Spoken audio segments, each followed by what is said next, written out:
Namaskar, मैं हूं Uday Pratap Singh. Good afternoon and welcome to all of you watching us at Festival of Ideas, NewsX, India News and the Sunday Guardian, Prabha Ketan's special event happening here in Delhi.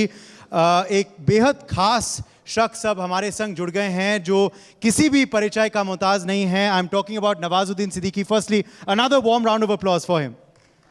आज आप हमारे संग live हैं, हम चर्चा करेंगे, मगर आज आपको सम्मानित भी किया जा रहा है. You are winning the news X Vichar GV award for excellence in entertainment. तो पहले तो शुभकामनाएं आपको. क्या कहना चाहेंगे आप नवाज जी? मैं तो थैंक्स ही बोलना चाहूँगा. शुक्रिया बहुत बहुत, मुझे इस लायक समझा. जी, अवार्ड्स का मायने क्या है आपके लिए, मैं ये पूछना चाहूँगा, क्योंकि नेशनल फिल्म अवार्ड से लेकर फिल्म फेयर से लेके इंटरनेशनल एमी अवार्ड का नॉमिनेशन भी आपके खाते में आ चुका है अब तक. अवार्ड्स तो अगणित हैं. तो what do awards mean Nawazuddin Siddiqui के लिए? डिपेंड करता है कहाँ से मिल रहा है.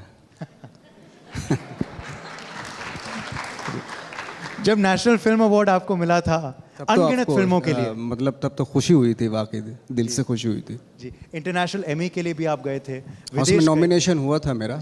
वो नॉमिनेशन होना बहुत बड़ी बात थी, क्योंकि 4 एक्टर नॉमिनेट हुए थे एमी में, उसमें से एक मैं भी था, तो बहुत ही बड़ी खुशी की बात थी वो. तो जी, आज आपको विचार जीवी अवार्ड मिल रहा है, तो मैं आपसे ये ज़रूर पूछूंगा कि बचपन में या अभी किन के विचार से आप, या किन किन के विचार से आप प्रभावित हुए हैं कभी?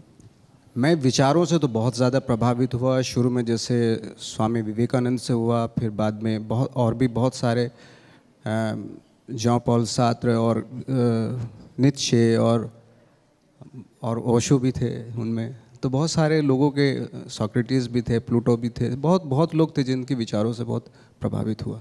आप खुद एक सितारे हैं जो आसमान में चमकते हैं, मगर कल शाम को भारत ने भी इतिहास रचा. हम चांद तक पहुंच गए. चंद्रयान 3 की खबर आपने सुनी होगी, आपने ट्वीट भी किया है. क्या कहना चाहेंगे उस मोमेंट के बारे में? और मुझे तो खुद ऐसा फील हो रहा है जैसे मैं ही चांद पे है.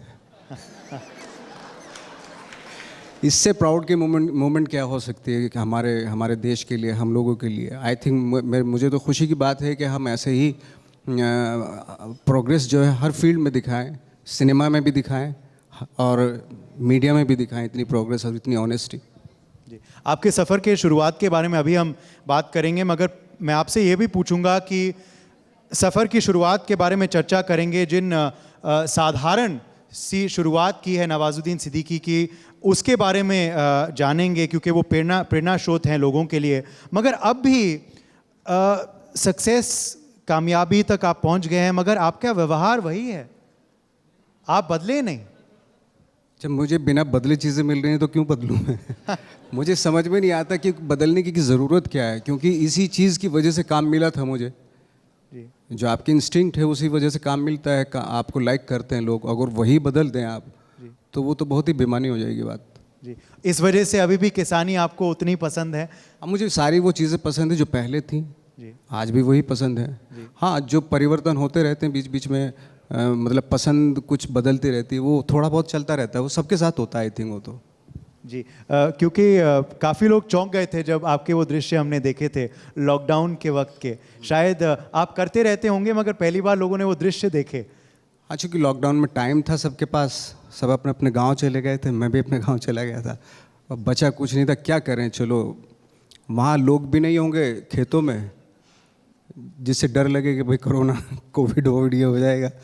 तो काफ़ी सन्नाटा था उधर, तो वहाँ जाके बड़ा अच्छा लगता था. तो काम भी करना शुरू कर दिया था मैंने वहाँ पे. और घर भी उसी तरह का बनाया आपने मुंबई में, जैसे शायद उत्तर प्रदेश में? घर वर्ग मुझे ज़्यादा, सच बताऊँ, मुझे इतना ज़्यादा शौक नहीं है घर का, बट ठीक है, बन गया. अब उसमें चर्चा वर्चा तो मैं क्या करूं उस पर. सही बात है.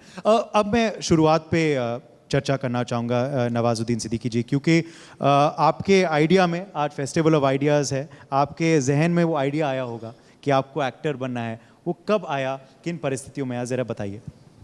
आई थिंक मैंने ग्रेजुएशन कर लिया था, और उसके बाद ग्रेजुएशन के बाद मैं सोच रहा था कि क्या करूं, कुछ समझ में नहीं आ रहा था मेरी. तो मैं 1 साल तक बिल्कुल खाली ऐसे ही घूमता फिरता रहा यहाँ वहाँ. तो किसी ने मुझे थिएटर दिखाया, और वो देख के मुझे एहसास हुआ कि ये एक जगह ऐसी है जहाँ पे किसी की ना तो रिकमेंडेशन चल सकती, ना झूठ चल सकता.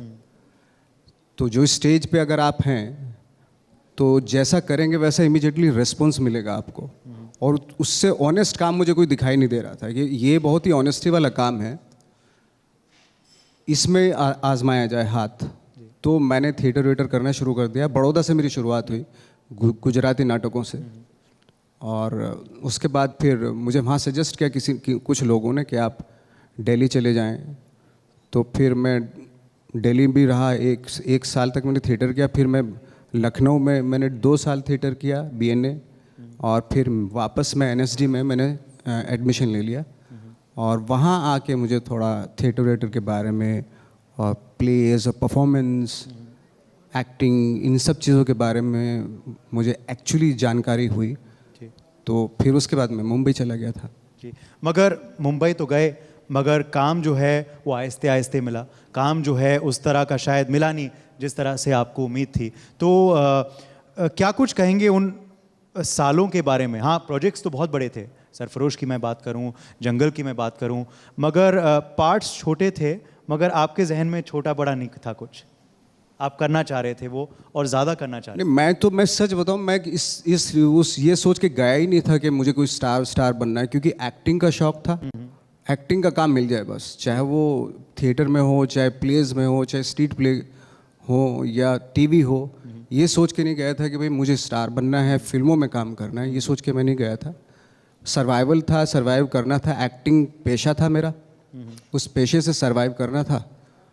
तो धीरे धीरे एक एक रोल से, एक डायलॉग से, एक सीन से 2 हुए, 2 से फिर 3 हुए। तो जैसे सीढ़ियाँ चढ़ते हैं वैसे हुआ, कोई अचानक से चमत्कारी कुछ नहीं हुआ मेरे साथ जी। इसलिए मेरा बिलीव ही नहीं है, चमत्कारों पे बिलीव ही नहीं मेरा, क्योंकि मेरी लाइफ में जो सारा कुछ हुआ वो बाकायदा एक एक चीज़ करके हुआ, एक एक स्टेप से हुआ। जी। इरफान साहब के फिल्म में भी आपने काम किया, छोटा सा रोल था, कैमियो था, मगर तब से उनकी नज़र आप पे पड़ी। और तब जब उन्होंने आपका न्यूयॉर्क में कैमियो देखा, मैंने पढ़ा है कि वो भी खुद रोने लग गए वो देखकर। हाँ, वो हम लोग न्यूयॉर्क में थे और फिल्म का नाम भी न्यूयॉर्क ही था। तो एक सीन था, काफ़ी बड़ा सीन था। तो कबीर ने मुझसे कहा कि ये सीन करना है। तो मैंने ये सीन पढ़ा, तो मैंने ये पढ़ के तो नहीं हो सकता, इसको विजुलाइज कर लेता हूँ मैं। क्योंकि इमीडिएटली जैसे मैं पहुँचा था, कि जेट लैग भी था मुझे, तो मैं डायलॉग याद नहीं कर सकता। तो 6-7 पेज के डायलॉग थे। तो मैंने कहा इसको विजुलाइज कर देता हूँ मैं, और एक ही टेक में हो सकता है तो हो जाएगा ये, तो ट्राई करते हैं। तो कबीर भी माने और हमने किया वो। और चूंकि मैंने बिल्कुल सोच रखा था, जो सोच रहा था वही बोलता जा रहा था, वो हो गया एक टेक में। तो वो सीन मुझे भी मालूम नहीं था कि इस तरीके से निकल के आएगा वो सीन। तो फिर इरफान भाई को बुलाया गया, वो देखा उन्होंने, तो काफ़ी अप्रिशिएट किया उन्होंने, अच्छा लगा उनको। जी। आपने अभी कहा कि आप मुंबई स्टार बनने नहीं आए थे, एक्टिंग करने आए थे, मगर क्या आप मानते हैं कि आज नवाजुद्दीन सिद्दीकी स्टार बन गए हैं? मेरा तो बिलीव नहीं। मैं फ्रेंकली स्पीकिंग, मैं अभी भी मैं एक्टर ही बन जाऊं वो भी काफ़ी, क्योंकि इतना वास्ट है ये एक्टिंग का जो फील्ड है, कि मैं जितनी भी इसमें डीप में जाता हूँ, जितनी भी गहराई में जाता हूँ, मुझे वो डरा देती हैं चीज़ें, क्योंकि इतना कुछ है कहने के लिए, एक्सपेरिमेंट करने के लिए, कि एक ज़िंदगी भी काफ़ी नहीं है, ना काफ़ी है एक ज़िंदगी भी। तो ढंग से एक्टर ही बन जाओ वही काफ़ी, आई थिंक। उसी की कोशिश करते रहते हैं कि कुछ हासिल हो जाए, कुछ ये जो रोल कर रहा हूँ ये हो पाएगा या नहीं, पर जो सोचा है वो एग्जीक्यूट हो जाएगा। क्योंकि कभी कभी क्या होता है कि सोचने में तो बड़ा मज़ा आता है कि मैं इस रोल को इस तरीके से करूँगा, है ना, लेकिन जब खड़े होकर करते हैं तो बहुत सारी चीज़ें मिस होती हैं। वो कभी अचीव होती हैं, कभी नहीं होती हैं। बहुत सारे लोगों को शायद पता नहीं चल पाता हो, देखने वालों को पता नहीं चल पाता कि क्या कुछ मिस हो रहा है, बट कुछ हो जाता है, क्योंकि वो हमें मालूम होता है, एक्टर्स को मालूम होता है कि जो सोचा था वो उसका थोड़ा सा कुछ रह गया। तो इसी कश्मकश में आई थिंक पूरी ज़िंदगी निकल जाती है जी। ऐसा होता है जी। मगर जब नवाजुद्दीन करते हैं तो कमाल करते हैं। सहमत हो तो तालियां बजाएं।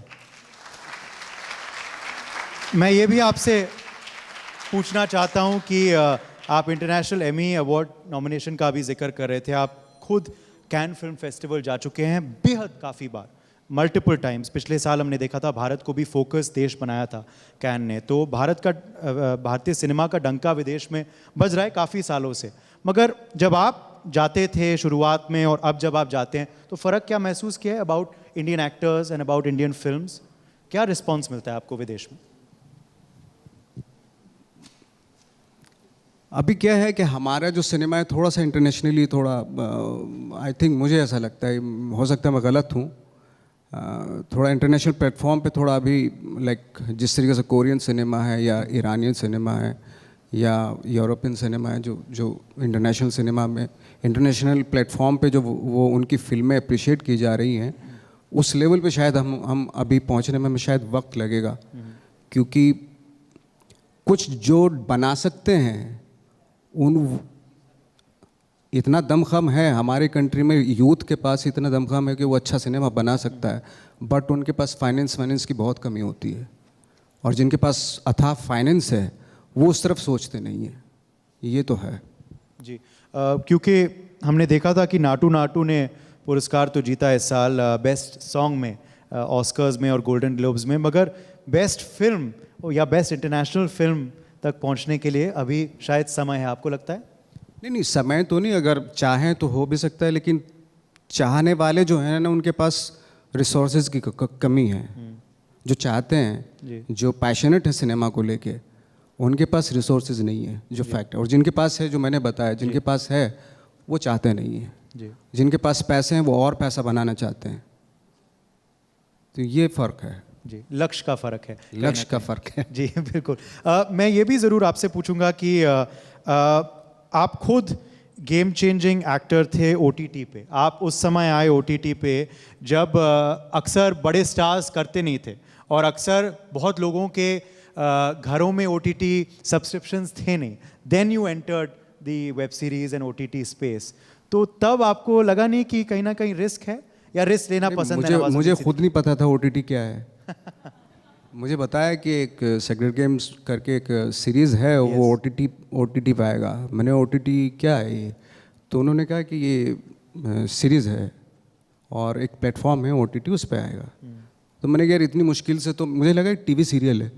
मैंने इतनी मुश्किल से तो फिल्मों में आया हूँ मैं, वापस से तुम मुझे टीवी सीरियल करवा रहे हो। तो मैं माना नहीं, और मुझे आई थिंक काफ़ी कन्विंस किया। फिर लास्ट में अनुराग कश्यप आए, उन्होंने बोला कि ये जो है ना 190 कंट्री में दिखाया जाएगा। तो मैंने कैसे, तो उन्होंने दिखाया मुझे कि उस वक्त पे एक आध कोई सीरीज़ चल रही होगी, इंटरनेशनल सीरीज़, उसके मैप, वर्ल्ड के मैप पे आ रहा था वो, कि कहाँ कहाँ पे ये इस वक्त पे दिखाई जा रही है। तो मुझे वहाँ पे लाइट वाइट जल रही थी, तो मुझे दिखाया कि इन कंट्री में ये सीरीज़ चल रही है। तो मैंने कहा ये तो 190 कंट्री में मतलब सीरीज़ चलेगी अगर मैं करूँगा, तो मतलब अगर ये, तो तब मैंने बोला कि हाँ मैं करता हूँ। तो थोड़ा एक वो भी था कि लालच भी था कि 190 कंट्री में आपका काम देखेंगे लोग, तो किया फिर मैंने। मुझे भी आइडिया नहीं था कि नेटफ्लिक्स क्या है, OTT क्या है। फिर जब आपने रिस्पॉन्स देखा और ख़ास करके आपके किरदार के लिए, तो जहन में क्या चला? सही टाइम मैं सच बताऊं, मैंने अभी तक मैंने अपनी सीरीज़ पूरी नहीं देखी है। सेक्रेट गेम्स के 1-2 क्लिप्स देखे जो यूट्यूब पे पड़े हुए हैं। हाँ। मैंने पूरा सीरीज़ देखा ही नहीं है। क्या बात कर? हाँ, क्योंकि मैंने इतना सुन लिया था कि बहुत अच्छा है सीरीज़, अप्रिसिएशन, तो मैंने सोचा ठीक है, थोड़ा बहुत तो चलो ठीक ठाक काम कर ही दिया होगा। हाँ। इसलिए अप्रिशिएट कर रहे हैं लोग। हाँ। तो अब देखने की ज़रूरत नहीं है। हाँ, क्रिटिसाइज़ करते तो ज़रूर देखता जी कि क्या कुछ नहीं कि था, क्या गलत किया। जी वही है कि यही नवाजुद्दीन सिद्दीकी इसकी डायलॉग्स में बात है कि कभी कभार ऑडियंस को याद रह जाती है और इन्हें खुद कहना पड़ता है कि अरे हाँ वो डायलॉग भी था ज़बरदस्त वाला, बट ऑडियंस को अब तक याद है, जैसे अभी हम अनुभव कर रहे थे। मगर मैं आपसे एक और सवाल अब पूछूंगा, क्योंकि तब की OTT के बारे में बात कर लिया, शुरुआत जो आपने की सीक्रेट गेम। अब जो OTT है, हम देख रहे हैं कि अब आप ज़्यादा काम कर नहीं रहे OTT में। तब आपने हिट दिया सीक्रेट गेम्स में, मैंने सिर्फ एक ही किया है OTT वही। अब जब सब आ गए हैं, सब कूद पड़े हैं इस बैंड वैगन में, अब आप आ नहीं रहे हैं इस बस पे। उसके बाद आई थिंक मुझे ऐसा कुछ लगा भी नहीं, कुछ आए काम OTT के आए, तो मुझे लगा कि यार अभी वो प्रोजेक्ट बन रहे हैं। फ्रेंकली स्पीकिंग मुझे लगा कि वो पैशन जो था वो शायद कहीं गायब है, वो प्रोजेक्ट बना रहे हैं, तो ऐसा मुझे फील हुआ। तो मैंने रहने देते हैं अभी फ़िलहाल, कुछ दिन के लिए रहने देते हैं। कोई पैशनेट डायरेक्टर आएगा स्टोरी लेके, तो उसके साथ करेंगे काम। आपको लगता है फिर कि जिस उद्देश्य से OTT आया था, to be different from films, उस बात से कहीं ना कहीं हिल गया है? नहीं नहीं, कुछ अच्छी सीरीज़ भी आ रही हैं, हर साल कोई ना कोई अच्छी सीरीज़ आती भी हैं, ऐसी बात नहीं है। पर उनकी और आवश्यकता है शायद। और हाँ, जी। मतलब मैं तो देखता नहीं, मैं जो अच्छी जिसका वाकई जिसका नाम होता है, जिसके बारे में, जिस सीरीज़ के बारे में लोग नेचुरली बात कर रहे होते हैं, तो वो देखने का मन करता है। आखिरी कौन सी देखी आपने जो पसंद आई आपको अरे फिल्म या बाप रे, सीरीज? मैंने पंचायत देखी थी और मुझे बहुत अच्छी लगी थी वो। जी, बहुत बढ़िया काम भी था। चर्चा भी चल रही थी पिछले 1-2 साल में थिएटर के बारे में कि बॉक्स ऑफिस पे क्या हो गया है, फिल्में चल नहीं रही हैं, लोग आ नहीं रहे हैं देखने के लिए। इसकी वजह क्या आप मानते हैं? ये तो जो उसके एक्सपर्ट हैं उनसे बात करूँ, मैं तो एक्टर हूँ यार, जी। मैं इसके बारे में बिल्कुल भी नहीं बता सकता। अगर मुझे मालूम होता मैं खुद की फिल्में प्रोड्यूस करने लगता। सच बता रहा हूँ, मुझे बिल्कुल आइडिया नहीं है कि फिल्में कौन सी चलती, क्यों देखते हैं लोग, अचानक से थिएटर में भर भर के आने लगते हैं। मैं और जिस फिल्म पे उम्मीद की जाए तो कोई नहीं आता, तो कोई ना कोई तो कनेक्ट होती होंगी वो फिल्में लोगों से। तो वो मुझे वो टेस्ट बिल्कुल समझ में नहीं आ रहा कि मतलब मेरे क्या कर जिनके समझ में आते कि इस तरह की फिल्म लोग पसंद करते हैं, तो वो भी बनाने लगते। बट कांट से कि बॉक्स ऑफिस पे कौन सी फिल्में हिट होती हैं और कौन सी नहीं चलती, मुझे बिल्कुल पता नहीं। आप किन आधार पे स्क्रिप्ट एक चुनते हैं या हाँ बोलते हैं? अगर कोई आता है आपके पास तो क्या कुछ देखते हैं? मैं तो कैरेक्टर अपना देखता हूँ, मैं बहुत सेल्फिश हूँ उस मामले में। वो बहुत ही कैरेक्टर ड्रिवन होनी चाहिए, वो मैं उस तरह के कॉर्कीनेस होना चाहिए, कश्मकश होनी चाहिए, इन कॉन्फ्लिक्ट होनी चाहिए उसकी, कुछ एक इंसान होना चाहिए। ये नहीं कि उसमें सारी चीज़ें अच्छी अच्छी हैं। मुझे बहुत बोरिंग लगता है वो कैरेक्टर जिसमें सब कुछ अच्छा अच्छा होता है। होनी चाहिए कि एक इंसान की तरह होनी चाहिए, कुछ खराबियाँ भी हों उसमें, कुछ अच्छाइयाँ भी हैं। वो मुझे उस तरह के कैरेक्टर बहुत भाते हैं। और इस वजह से आप कैरेक्टर्स देखो नवाजुद्दीन सिद्दीकी के, मैं कुछ गिना देता हूं जो इनकी बात को पूरी तरह सच साबित करेगा। Manto, again a very flawed iconic character. माझी, दशरथ माझी का कैरेक्टर, गहलोड़ से कमाल की कहानी थी। मैं खुद गहलोड़ गया था आपका इंटरव्यू करने, मुझे याद है, बिहार में, गया के बाहर एक जगह है। Raman Raghav, Thackeray, all iconic characters. पर कहीं ना कहीं आपका नाता बायोपिक से क्यों लग जाता है?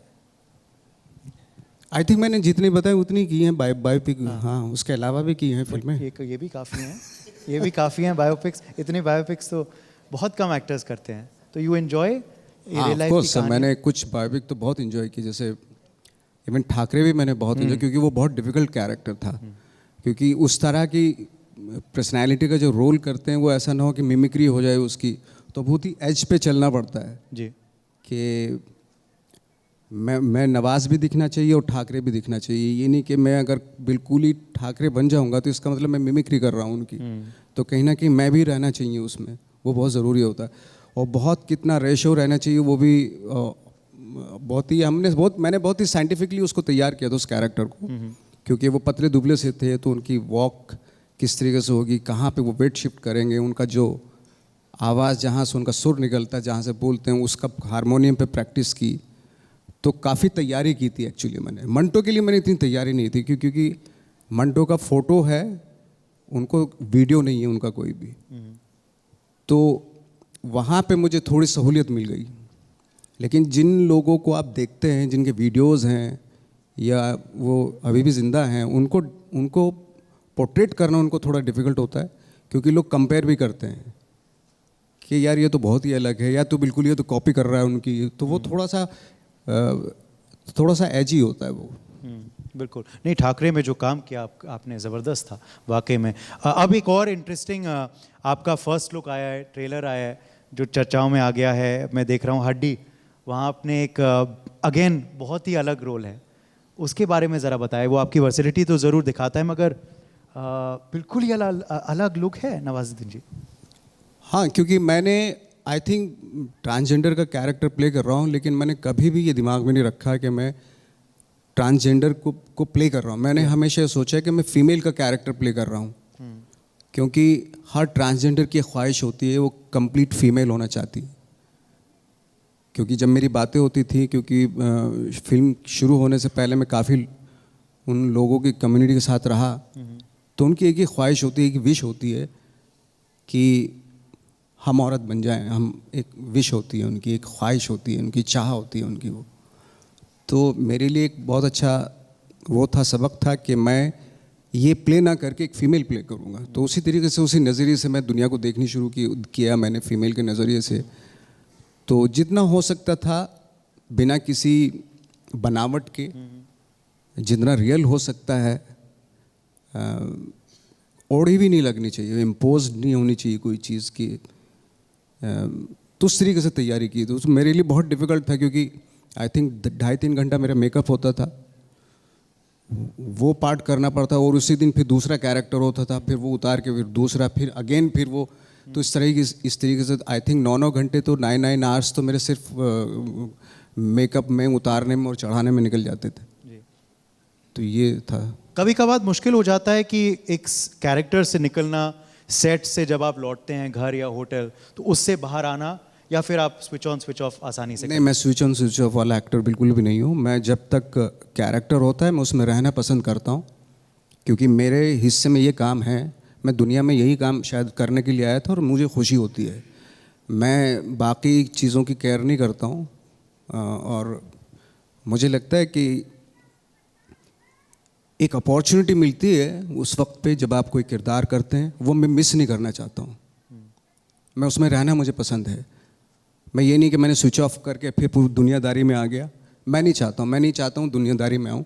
मुझे अच्छा लगता है, बहुत मज़ा आता है मुझे उस दौरान जब मैं कैरेक्टर में होता हूँ। उन 2 महीने में या 3 महीने में मतलब मैं अपने आप में रहना चाहता हूँ, उस कैरेक्टर में रहना चाहता हूँ जी। और इस वजह से आप उन एक्टर्स में से नहीं हो जो हर हफ्ते किसी पार्टी में नज़र आते हैं, हर हफ्ते किसी फंक्शन में नज़र आते हैं। You never done that, have you?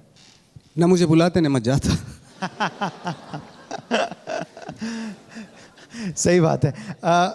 अब अगर आप अपने करियर पे लुक बैक करें, आज हम आपको आपके एक्सीलेंस इन एंटरटेनमेंट के लिए ऑनर भी कर रहे हैं, और उम्मीद करते हैं ये एक्सीलेंस कंटिन्यू होगा आगे भी।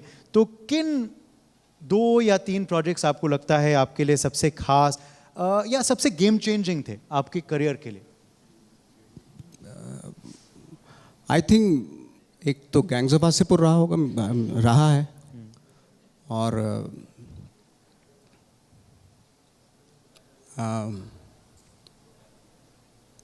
हाँ, यही गेम चेंजर वो, मतलब मेरे करियर का जो चेंज जो वो हुआ था उसी फिल्म से हुआ था। हाँ, या गणेश गायतोंडे जो सीरीज़ में जो था। जो सीरीज़ में था। गैंग्स ऑफ वासेपुर जब आपके पास आई तो उसके बारे में ज़रा हम जानना चाहेंगे, क्योंकि जैसे आपने कहा अभी भी आपके लिए गेम चेंजर है, अभी भी आपके लिए आइकॉनिक है।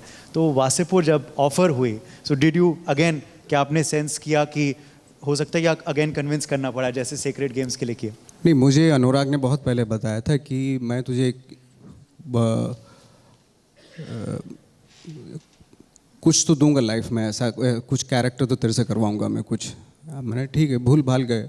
अचानक से एक दिन फ़ोन आता, मैं अपने गांव में ही था, यहीं पास में ही मेरा गांव है बुढ़ाना, वहाँ पे था मैं। तो फ़ोन आया अनुराग का कि जैसा तू चाहता था कैरेक्टर वैसा है, पढ़ ले इसको। तो मैंने कहा मैं कैसा चाहता था, मैंने तो बताया ही नहीं कभी किसी को। बट एनीवे वो आई थिंक वो 3-4 पेजेस थे, बहुत ज़्यादा लिखा हुआ नहीं था स्क्रिप्ट पे, 5 पेज की तो स्क्रिप्ट थी। तो मैंने जो जितना भी लिखा हुआ, लेकिन एक एटीट्यूड तो है उसमें, उस कैरेक्टर में। तो ये मुझे सोच के बड़ी खुशी हुई। और जैसे मैंने पढ़ा तो मेरा दिमाग बिल्कुल सीधा स्कारफेस के अल्पाचुने पे चला गया, और मैं बिल्कुल वहीं गांव में ही ऐसे करके ये सब बैठने लगा। तो वैसे ही उसी एटीट्यूड में मैं आया मुंबई, और फिल्म की शूटिंग स्टार्ट की हमने बनारस में। वहीं से बनारस चले गए हम लोग, और शूटिंग स्टार्ट हुआ। पहला दिन जो था मेरा पूरा full of Al Pacino, Scarface का। तो मुझे अनुराग ने रात में बुलाया, बोले क्या कर रहा था तू? मैंने क्या, तू अल पचिनो प्ले कर रहा है क्या? मैंने हाँ, थोड़ा सा वैसा ही, क्योंकि मैं उसी जोन में था। मैंने हटा दे इसको, बिल्कुल खुद का ला ओरिजिनल। अब जैसे ही ये बोल के गया वो, तो मैं पूरी रात सो नहीं पाया। फिर मेरा दिमाग जो ना अपने गांव के आसपास के लोगों में जिनके पास इस तरह का जो एटीट्यूड है या इस तरह के औ में रहते हैं, उनकी तरफ गया कि यार कोई एक तो होना चाहिए, ताकि कॉन्क्रीट सा होना चाहिए, इमेजेस जो है ना बहुत ही कॉन्क्रीट होनी चाहिए। तो बहुत सारे लोगों को ट्राई आउट किया। तो एक जगह पे जाके मैं रुका, मेरे एक गांव में एक शख्स थे ऐसे, तो उन पे जाके रुका मेरा पूरी इमेजिनेशन। तो उनको मैंने ओढ़ना शुरू किया, मतलब उन किस तरीके से वो चलते थे, बात कैसे, थॉट क्या होते थे, एटीट्यूड क्या था उनका, इस तरह की सारी चीज़ें उनको मेमोराइज की, उनकी रिकॉल किया उन सारी चीज़ों को मैंने। और ये करने के बाद फिर मैं भूल गया। अब मैं जो नवाज़ है उसी तरीके से प्ले करूँगा, और मैं कोई डॉन नहीं हूँ, मैं कोई सुपर पावर नहीं हूँ, एक नॉर्मल आदमी है, उस तरीके से प्ले करना है। क्योंकि अनुराग का ये था कि अगर मैं यहाँ खड़ा हूँ, अगर तू यहाँ खड़ा है, तू 5 फुट 6 इंच का आदमी है, और मैं तेरे पीछे पीछे 10 लोग खड़ा कर दूँ, वैसे ही पावरफुल हो जाएगा तू। तो तुझे पावर प्ले करने की ज़रूरत नहीं है। तो पूरी पिक्चर में, पूरी फिल्म में मैंने कोई पावर प्ले करने की कोशिश ही नहीं की, जैसा नॉर्मल हूँ वैसे ही है। बट उसका जो, उसके बारे में जो बताया जा रहा है, फैज़ल खान ये है और फैज़ल खान वो है, तो वो क्रिएट कर देते हैं फिर, जैसे अक्सर जैसे गब्बर सिंह को क्रिएट किया जाता है, तो एक वो उस तरीके से। और the rest is history as they say. Gangs of Wasseypur part 1, part 2, one of the biggest hits in the country today and has made Nawazuddin Siddiqui what he is today.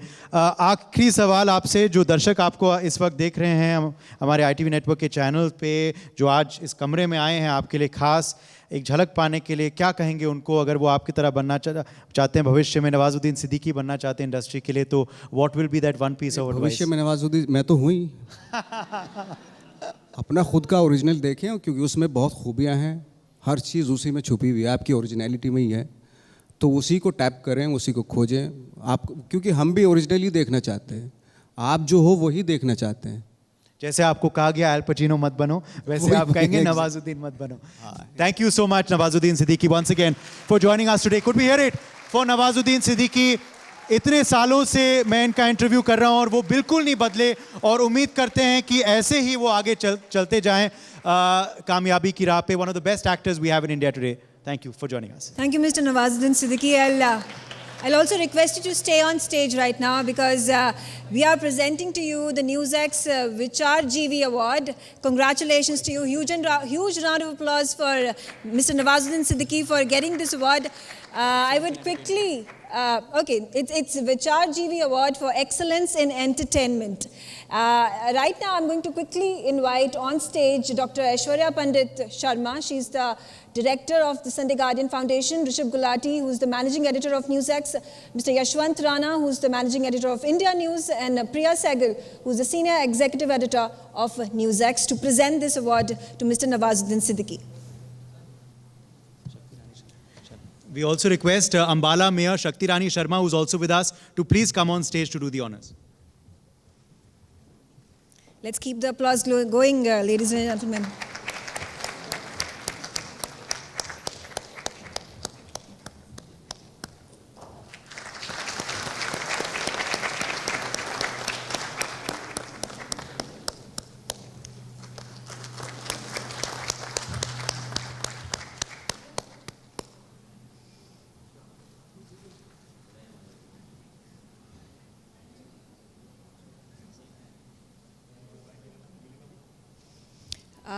We'll also request at this point of time Ms. Arpana ji from the Ms. Apra ji from Prabha Khaitan Foundation to present this memento to Mr. Nawazuddin Siddiqui.